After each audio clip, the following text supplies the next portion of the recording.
இளமையில் உழைப்பதோடு அவ்வப்போதும் இறைவணக்கம் செய்பவர் முதுமை வரை செல்வச் செழிப்புடன் வாழ்வார். பூமாலை ஆஞ்சநேயர் கோயிலுக்கு வந்திருக்கோங்க. இது எங்கன்னா பாடாலூர் பக்கத்தில் இருக்குங்க இந்த கோயில். ரொம்ப நாள் எனக்கு ஆசை இந்த கோயிலுக்கு வரணும் அப்படின்னு சொல்லிட்டு. அதான் ஜஸ்ட்டு இன்றைக்கி ட்ரை பண்ணலாம் அப்படின்னு சொல்லிட்டு பார்த்தேன். இன்றைக்கி சனிக்கிழமை மட்டும்தான் ஓப்பன் பண்ணுவாங்க இந்த கோயில். சரி, அதுக்காண்டி தான் ஜஸ்ட்டு பார்க்கலாம் அப்படின்னு சொல்லிட்டு வந்திருந்தேன். இந்த கோயிலோட ஸ்பெஷாலிட்டி அப்படி என்னென்னா, இந்த கோயில் பார்த்திங்கன்னா பூமாலை ஆஞ்சநேயர் கோயில்னு சொல்கிறாங்க. இது பாடாலூர் பக்கத்தில் நியர்பையில் இருக்குது. இமயமலையிலேருந்து ஆஞ்சநேயர் இமயமலையை தூக்கிட்டு வரும்போது அந்த இமயமலையிலேருந்து ஒரு பூ வந்து விழுந்ததில் இந்த மலை ஏற்பட்டதாக சொல்கிறாங்க. ரெண்டாவது, இந்த கோயிலுக்கு வந்தால் குழந்தை பாக்கியம், எந்த பிரச்சனையாக இருந்தாலும் நீங்கும் அப்படின்னு சொல்கிறாங்க. அதுதான் இந்த கோயிலோட ஸ்பெஷாலிட்டி.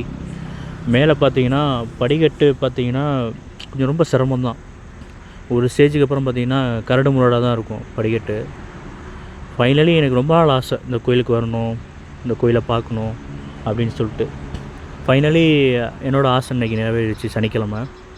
ஜஸ்ட் அதுதான் உங்களுக்கு ஒரு வீடியோவாக போட்டிருந்தேன். மலையோட ஸ்பெஷாலிட்டி என்னென்னா, நீங்கள் மேலேருந்து பார்த்தீங்கன்னா வியூஸு நல்லா இருக்குது. வியூஸு ஒரு டிஃப்ரெண்ட்டாக இருக்குது.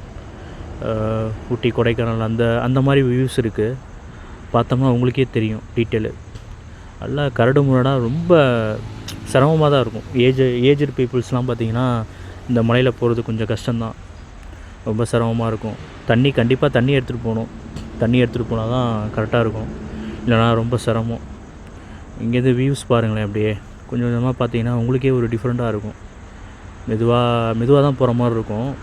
கொஞ்சம் பார்த்து தான் போகணும். நிதானமாக போனோன்னா கொஞ்சம் வலிக்கி விட்டுரும். அந்த மாதிரி தான் இருக்குது. பட் இருந்தாலும் ஒரு நல்ல அனுபவம். ஃபஸ்ட்டு எக்ஸ்பீரியன்ஸ் இல்லை லைஃப்பில்.